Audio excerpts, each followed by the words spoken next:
الحمد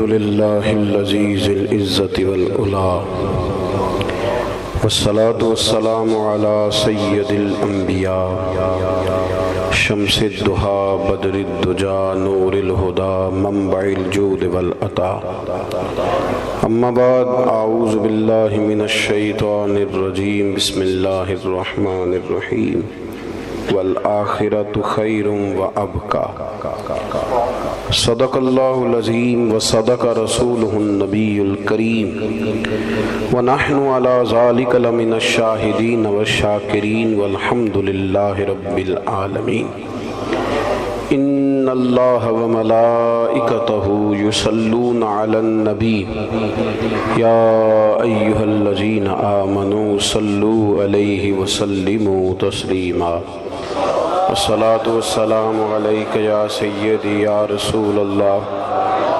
وعلى آلك وأصحابك يا سيدي يا حبيب الله الصلاة والسلام عليك يا سيدي يا نبي الله وعلى آلك وأصحابك يا سيدي يا رحمة للعالمين تمام تعریفیں حمد اور ثنا اللہ جل مجدہ الکریم کے لیے، درود و سلام نبی اکرم نور مجسم شفیع معظم احمد مجتبیٰ جناب حضرت محمد مصطفیٰ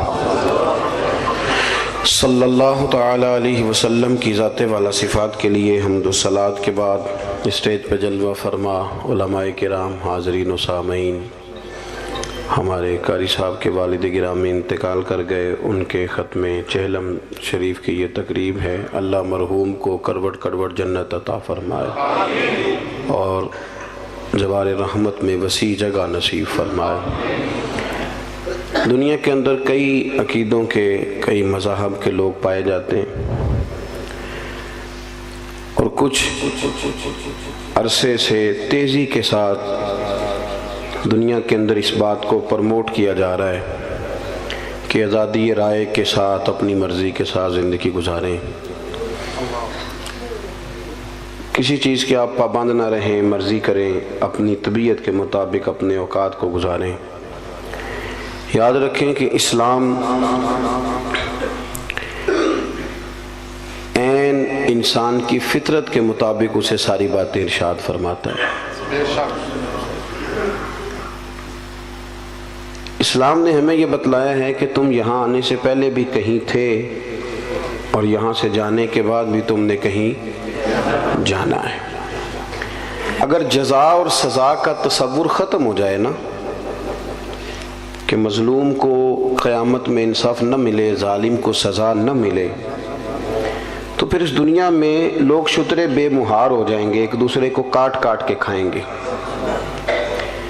پھر تو یہاں کوئی آدمی کسی بھی جگہ قرار نہ پا سکے گا، اس کو پتہ ہے کہ جو ہے یہیں پہ ہے، ظالم ظالم ہی رہ جائے گا اور مظلوم مظلوم۔ اسلام نے ایک تصور دیا ہے، وہ تصور ہے آخرت کا تصور، اور یہ وہ تصور ہے کہ جس پر اسلامی عقیدے کی بنیاد کھڑی ہے کہ تم نے مرنا ہے، پھر تم نے اللہ کی بارگاہ میں حاضر ہونا ہے، پھر تمہارے لیے جزا اور سزا کا فیصلہ ہونا ہے۔ ہمارے ہاں کچھ لوگ یہ سمجھتے ہیں کہ فلانا آدمی جب اپنے ڈرائنگ روم کے اندر تھا تو اس کے پاس بڑی آسانیاں تھیں، جب وہ اپنے کمرے میں تھا تو اس کے پاس بڑی سہولیات تھیں، بیڈ لگا ہوا تھا، گرمیوں میں اے سی تھا، سردیوں میں ہیٹر تھا۔ اب وہ قبر میں جائے گا تو اس کے ساتھ کیا بنے گا؟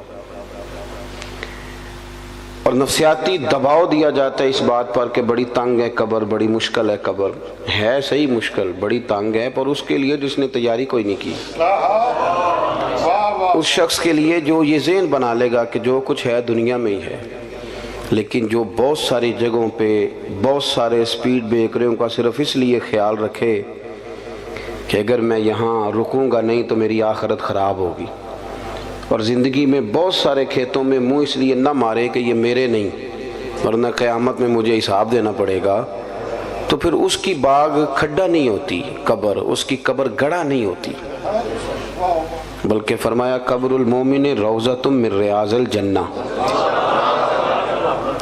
اب جو بڑے بڑے نواب ہوتے ہیں نا، بڑے بڑے جاگیردار، ان کے بھی کھیت ہوتے ہیں پر باغ نہیں ہوتے، باغ تو کسی کسی کا ہوتا ہے، لیکن فرمایا قبر المومن روضۃ من ریاض الجنہ، مومن کی قبر کو کھڈا نہ سمجھو، گڑھا نہ سمجھو، بلکہ مومن کی قبر جنت کے باغوں میں سے ایک باغ ہے۔ آخرت کی جو زندگی ہے نا وہ بڑی شاندار زندگی ہے، اس کا بڑا مقام ہے، اس کا بڑا مرتبہ ہے۔ قرآن پاک نے کہا والآخرۃ خیر وابقیٰ، فرمایا آخرت تمہارے لیے بہتر بھی ہے اور ہمیشہ باقی رہنے والی بھی۔ دنیا میں جو بندہ آپ کو بڑا سکھی لگتا ہے نا وہ کچھ سکھی نہیں، اللہ نے فرمایا آخرت تمہارے لیے بڑی ہی بہتر، بڑی بہتر۔ 15 سال مسلسل پردیس میں رہ کے آدمی واپس اپنے گھر آئے تو اس کی ماں حیات ہو، زندہ ہو تو بڑا استقبال کراتی ہے، اس کا دل کرتا ہے مکان ہی آج نیا بنا دوں، میرا بیٹا 15 سالوں کے بعد آ رہا ہے، بڑا بندوبست کرتی ہے۔ لیکن میرے دوستو یاد رکھنا، ماں بڑا پیار کرتی ہے، پر جب بندہ مر کے قبر میں جاتا ہے تو اللہ کی رحمتیں اس سے بڑھ کر کہیں اس کا استقبال کرتی ہیں، اس کو نوازا جاتا ہے، اس کو عطا کیا جاتا ہے۔ اور مومن کو قیامت کے دن جنت ملے گی، جنت۔ وہ جیسا کہ ہمارے بزرگ کہہ رہے تھے، اب بات چلی گئی ہے ان لوگوں کے ہتھے، اسٹیج کے مالک وارث وہ لوگ بن گئے ہیں جو مبادیات اور ضروریات سے بھی آگاہ نہیں۔ جنت کا بڑا مذاق اڑایا جاتا ہے اور ڈھیر سارا مذاق اڑایا جاتا ہے۔ آپ پلٹ کا ذرا دیکھ لیں، قرآن مجید کی 20 آیات ہیں حصول جنت پر، جنت کی نعمتوں پر۔ نبی پاک صلی اللہ علیہ وسلم کی احادیث اتنی کثرت سے ہے کہ جنت پر ہمارے محدثین نے کتب احادیث میں پورے پورے باب باندھے، ایک دو حدیثیں نہیں، پورے پورے باب۔ لیکن قوم میں کتنا کچھ شعور ہے جنت کے حوالے سے؟ قرآن مجید کا اہم عنوان ہے جنت، کتنا کچھ شعور پایا جاتا ہے، کس حد تک لوگوں کی دلچسپی ہے۔ میں کبھی کبھی سوچتا ہوں کہ مطلب لوگوں کو کس طرف ان کو ٹرین کیا جا رہا ہے، کدھر بھیجا جا رہا ہے، ذہن سازی کیا کی جا رہی۔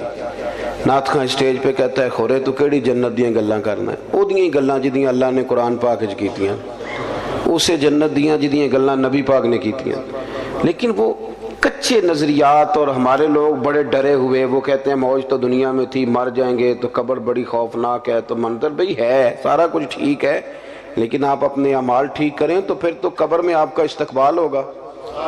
اور حدیث پاک سنیے کہ میرے نبی کریم صلی اللہ تعالی علیہ وسلم نے فرمایا، یہ بخاری مسلم دونوں میں ہے، حضور فرمانے لگے تمہارے رب نے جنت میں تمہارے لیے ایسی نعمتیں تیار کی ہیں، ایسی نعمتیں تیار کی ہیں، نہ کسی آنکھ نے دیکھی، نہ کسی کان نے سنی، نہ تمہارے دل پر کبھی خیال بھی گزرا ہوگا کہ اللہ یہ چیزیں بھی دے گا، یہ والی چیزیں بھی تمہیں دے گا۔ اور حضور فرمانے لگے جنت میں تمہیں اتنا سا پلاٹ مل جائے نا جتنا کوڑا رکھنے کی جگہ ہوتی، درہ دیکھا نا آپ نے کوڑا، جتنی کوڑا رکھنے کی جگہ ہوتی ہے اتنی کسی کو جنت میں جگہ مل گی نا، صرف اتنی۔ تو حضور فرماتے ہیں جو کچھ دنیا میں ہے اس سب سے اس کے لیے اتنی جگہ ہی بہتر ہے۔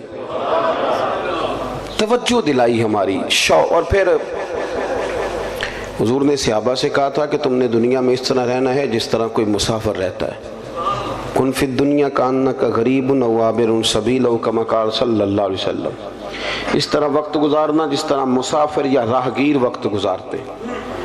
تو کبھی بھی کسی بندے نے کرائے کے مکان پہ پیسے نہیں خرچ کیے، وہ کہتے مجھے کیا مصیبت بنی ہے کرائے کے مکان پہ لگاؤں، میں اپنے مکان پہ لگاؤں گا، اپنا خریدوں گا تو لگاؤں گا۔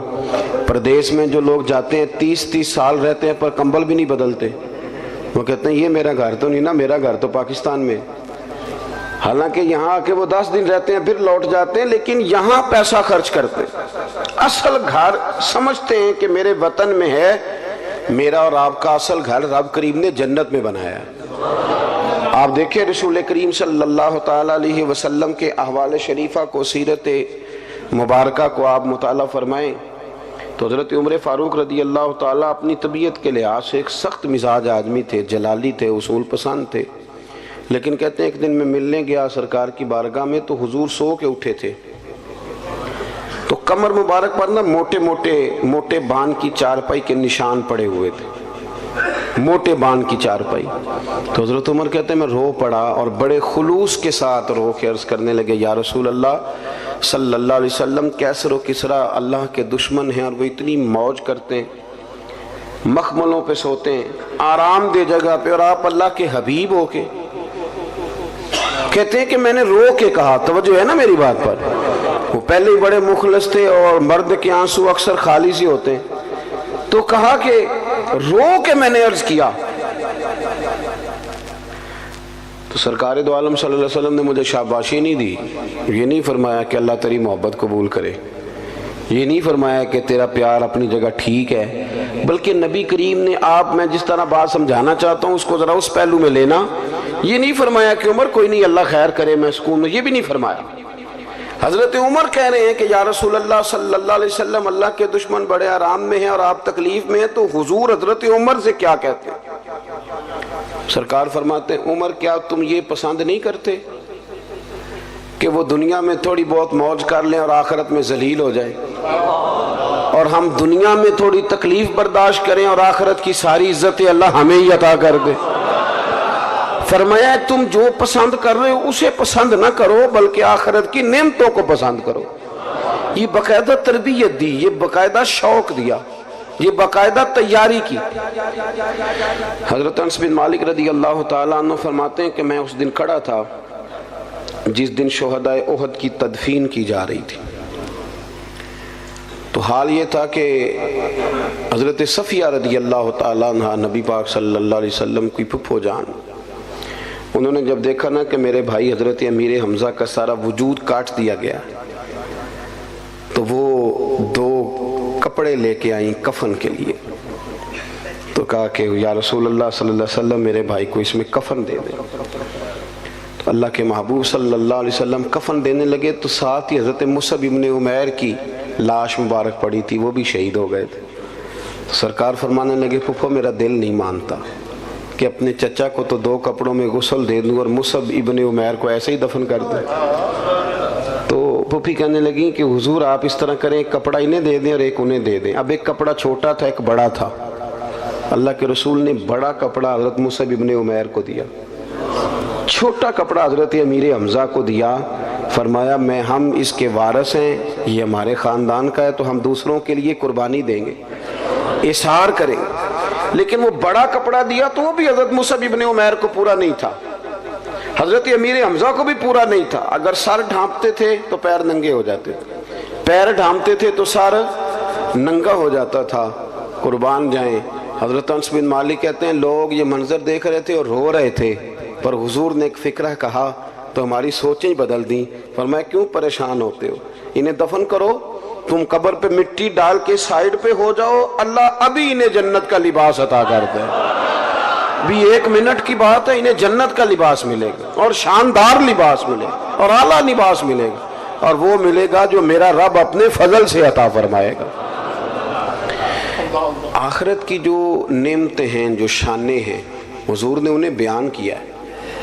رسول کریم صلی اللہ علیہ وسلم فرماتے ہیں کچھ لوگ ایسے ہوں گے قیامت کے دن جن کے چہرے چمکیں گے، تو انبیاء پوچھیں گے یہ کون ہے، تو انہیں بتایا جائے گا یہ مدینے والے محبوب کے وہ غلام ہیں جو وضو کیا کرتے تھے، تو آج وہ جگہیں چمک رہی ہیں۔ قیامت ہمارے ہاں نا اطمینان قلبی نہیں، آپ یقین کریں کہ وہ کوئی بندہ بھی اگر ہمارا یہ ذہن بن جائے نا کہ دیوار کے اس پار میری جائیداد ہے، دریا کے اس پار، تو جتنی مرضی مشقت کرنی پڑے لوگ دریا پار کریں گے، میری اپنی جائیداد ہے، میرا گھر ہے، میرا بینک بیلنس ہے، میں نے جانا ہی جانا ہے، جد و جہد کرتے ہیں لوگ۔ لیکن اس پر ہم کیوں نہیں یقین رکھتے کہ قبر کے اندر اللہ نے میرے لیے باغ تیار کیا ہوا ہے، میرے لیے بڑی آسانیاں تیار کی ہوئی۔ صحابہ کو نا انشراح صدر حاصل ہو گیا تھا، انشراح صدر، دل گواہی دیتا تھا کہ واقعی نا ہمارے لیے جب احد کی جنگ ہو رہی تھی تو حضرت انس بن نضر رضی اللہ تعالیٰ عنہ، یہ حضرت انس بن مالک کے چچا ہیں، تو جب کافروں نے یہ خبر اڑا دی کہ سرکار کو شہید کر دیا گیا تو صحابہ کے حوصلے کچھ پست ہوئے، تو حضرت انس بن نضر پتہ کیا کہتے تھے لوگوں سے، کہتے تھے پیچھے نہ جاؤ، تلواریں اٹھاؤ، اور آپ فرماتے تھے وہ جس جنت کی حضور نے ہمیں خوشخبری دی ہے نا، فرماتے تھے اللہ کی عزت کی قسم مجھے احد پہاڑ کے اندر سے اس جنت کی خوشبو دنیا میں ہی محسوس ہو رہی ہے۔ انشراح صدر ہو گیا تھا کہ آخرت میں اللہ نعمتیں دے گا۔ اور وہ چیزیں دیکھیں نا، جو آدمی سائیکل چلاتا ہے رات کو خواب میں بھی اسے،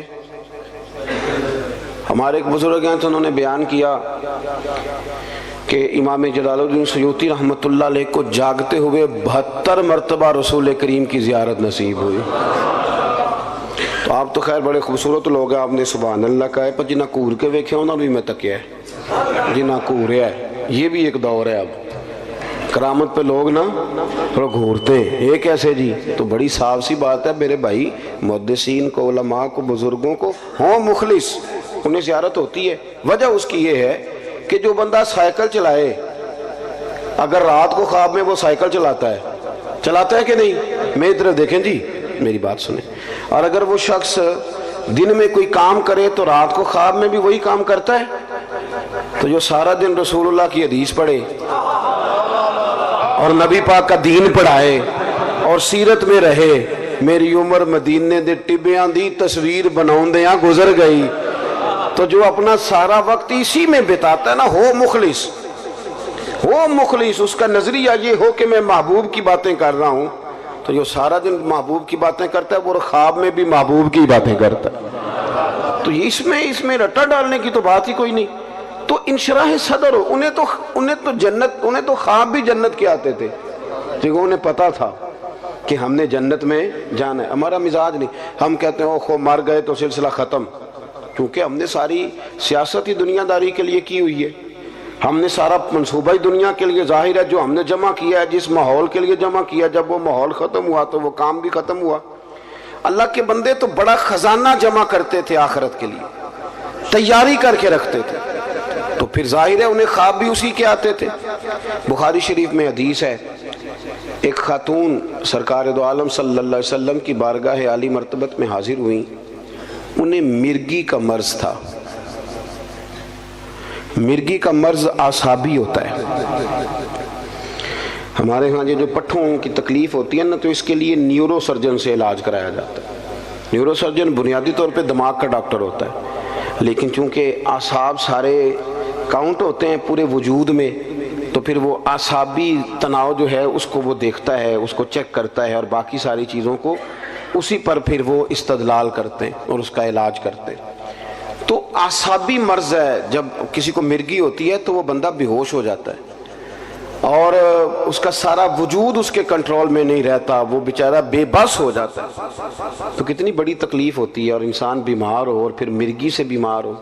تو وہ خاتون حاضر خدمت ہوئی تو عرض کرنے لگی، یا رسول اللہ صلی اللہ علیہ وسلم مجھے مرگی ہے، حضور میں بڑی تکلیف میں ہوں، مہربانی فرمایا میرے لیے دعا کر دے۔ اب اللہ کے رسول نے کیا فرمایا؟ حضور فرمانے لگے بی بی ہے، اور خواتین میں حوصلہ بھی کم ہوتا ہے، اور ویسے بھی جب بندہ بیمار ہو تو اس کا حوصلہ بڑا جوان بھی ہو تو حوصلہ ٹوٹ جاتا ہے۔ تو وہ خاتون تھی، بیمار تھی، یا رسول اللہ صلی اللہ علیہ وسلم بڑی تکلیف میں ہوں، مرگی کا مرض ہے۔ تو نبی کریم صلی اللہ علیہ وسلم نے فرمایا تو میرے ساتھ ایک سودا نہیں کر لیتی؟ اس نے کہا حضور حکم کریں۔ تو محبوب فرمانے لگے اگر تو کہتی ہے تو میں دعا کرتا ہوں رب تجھے ابھی شفا دے دے گا، اور اگر تو کرے نا صبر تو میں تیرے ساتھ وعدہ کرتا ہوں رب تجھے بغیر حساب کتاب جنت عطا کر دے گا۔ میرے ویسے آپ کے ویسے پیر صاحب کہے نا کہ دسو بھائی شفا لینی جے کہ جنت، اسی کہنے حضور لاج پال ہو تسی شفا دیو نا پھر جنت بھی ویکھی جائے گی، آپ دعا کرائیں نا، کوئی گل نہیں، خیر صلی اللہ، ابھی بڑی تکلیف ہے، گوڑے نو بڑی درد ہے، تسی یہ دا کچھ کرو نا بھئی، ہمارا تو فیصلہ یہی ہے کہ ہمیں شفا چاہیے۔ لیکن حضرت انس بن مالک کہتے ہیں جب نبی پاک صلی اللہ علیہ وسلم نے اس بی بی سے کہا کہ تو بتا، تو کہتی ہے تو ابھی دعا کرتا ہوں، مالک بڑا کریم ہے جو شفا دے دے گا، اور اگر تو کرے صبر اور مرگی کے ساتھ زندگی گزارے، ذرا اس بات کو آپ سمجھیں، تو میں تیرے ساتھ وعدہ کرتا ہوں رب بغیر حساب کتاب جنت دے گا۔ کہتے ہیں بی بی نے سوچنے کے لیے بھی ٹائم نہیں لیا، 1-1.5 منٹ میں بولی، کہنے لگی یا رسول اللہ صلی اللہ علیہ وسلم تھوڑی سی تو زندگی ہے، میں مرغی کے ساتھ ہی گزارا کر لوں گی، آپ دعا کریں رب مجھے جنت ہی عطا کرے۔ انشراح صدر ہے، ان کو یقین کامل ہے کہ جنت میں جائیں گے تو مہر بن جائے گی، لہٰذا وہ یا رسول اللہ میں مرغی سمیت گزارا کر لوں۔ حالانکہ بندہ اب نارمل ہو جاتا ہے مرغی والا، نہ وہ کسی فنکشن پہ جا پاتا ہے، نہ کسی جگہ پہنچ سکتا ہے، وہ تڑپتا ہے، لیکن اس نے عرض کی یا رسول اللہ آپ میرے ساتھ وعدہ کریں کہ اللہ مجھے جنت دے گا۔ تو محبوب کریم نے فرمایا تجھے مبارک ہو، تیرے ساتھ وعدہ ہو گیا۔ عرض کرتی ہے یا رسول اللہ صلی اللہ علیہ وسلم جب مرغی ہوتی ہے تو میرے وجود سے کپڑا ہٹ جاتا ہے، تو حضور مجھے شرم آتی ہے، اتنی دعا کر دیں کہ مرغی ہو پر میرا ستر قائم رہے۔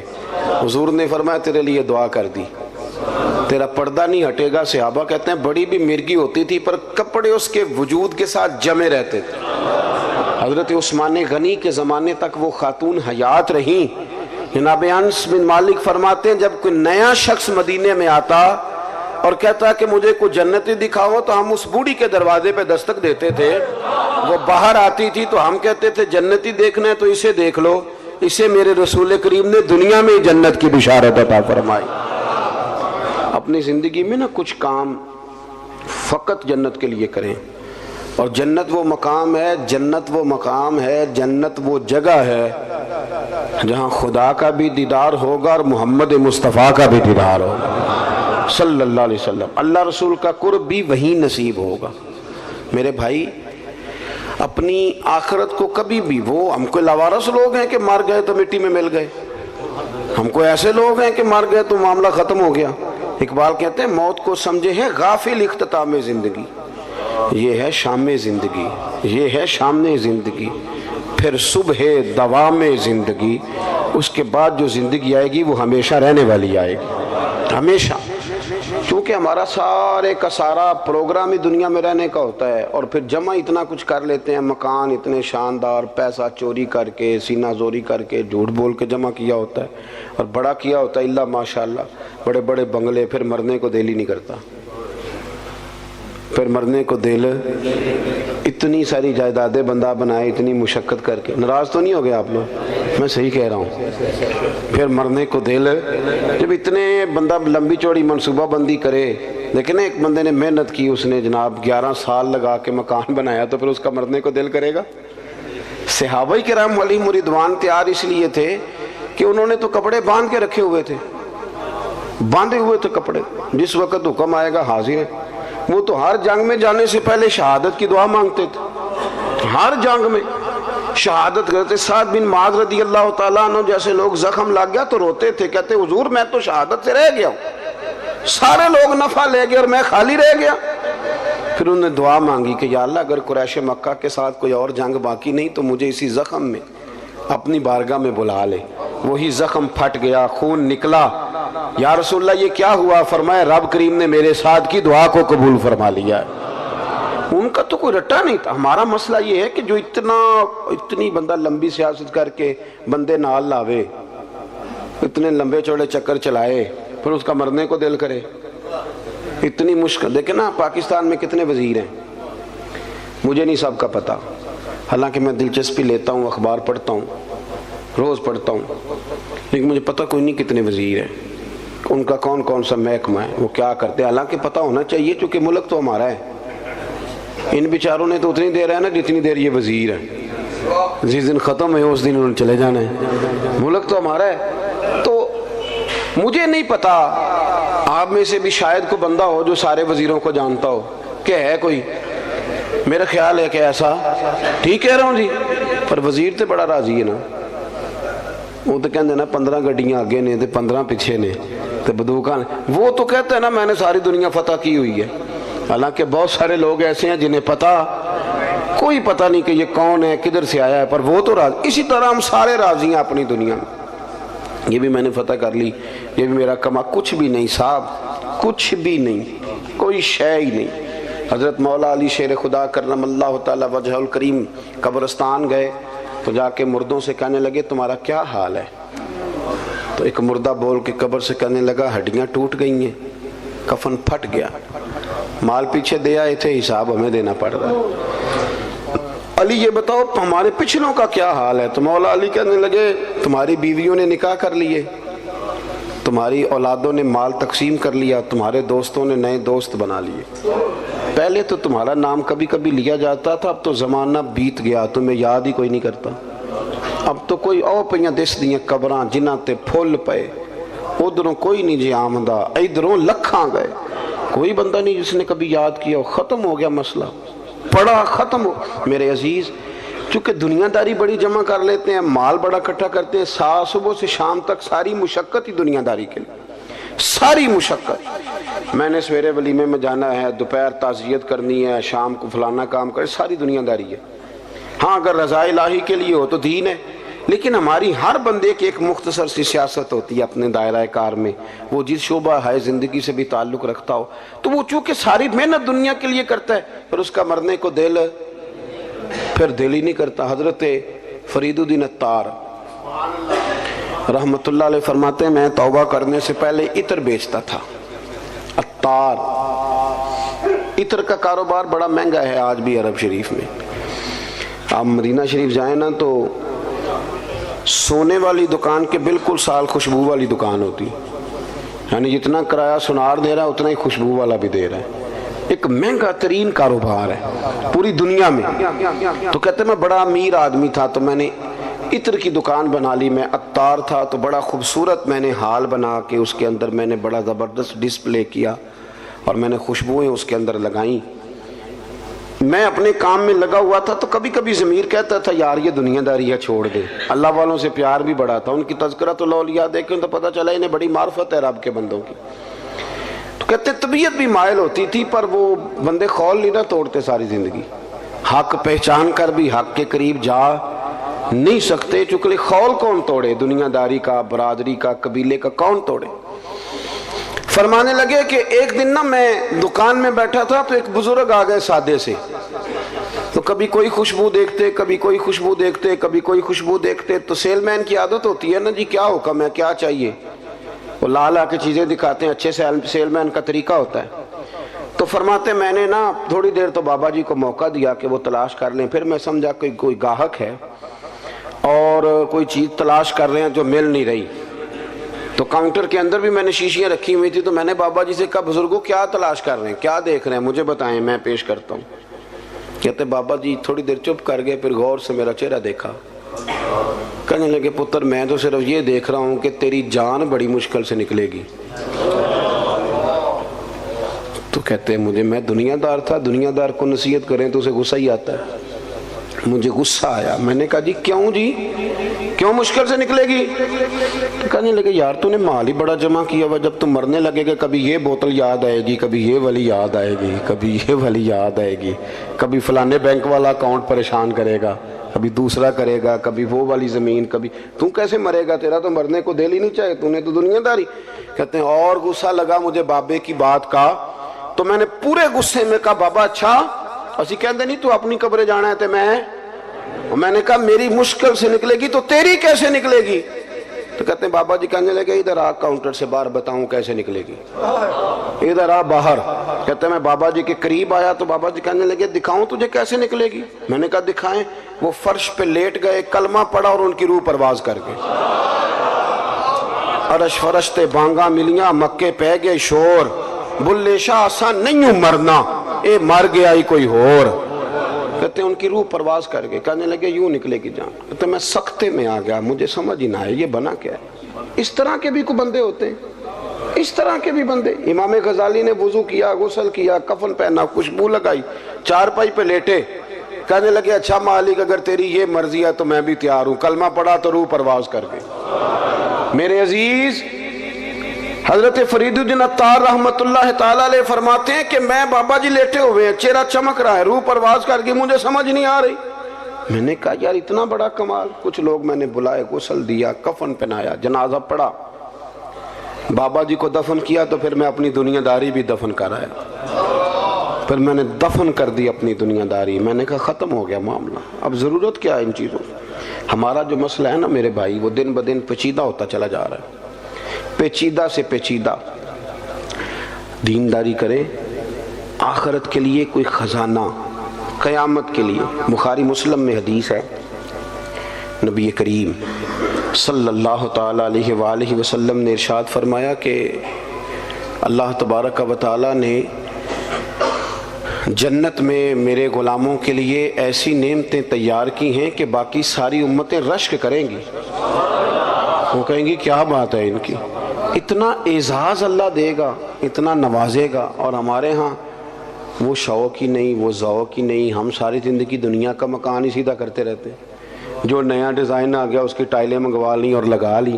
تھوڑا سا فکر کریں، شوق پیدا کریں آخرت کے لیے۔ آپ دیکھیں نا، نبی کریم صلی اللہ تعالیٰ علیہ وآلہ وسلم کی خدمت میں خاتون حاضر ہوئی، اس کا بیٹا بدر میں شہید ہو گیا تھا، تو عرض کرنے لگی حضور بتائیں میرا بیٹا کہاں ہے، میرا بیٹا کہاں ہے میرا پتر؟ فرمایا کیا کرے گی؟ عرض کی یا رسول اللہ اگر وہ جنت میں نہ ہوا تو پھر کھول کے روؤں گی، اگر وہ جنت میں ہے تو پھر اللہ کا شکر ادا کروں گی۔ تو سرکار بیٹھے تھے مسجد نبی میں، نظر اٹھائی تو فرمایا بی بی 8 جنتیں ہیں، جو سب سے اعلیٰ جنت ہے وہ رب نے تیرے بیٹے کو عطا کی ہے۔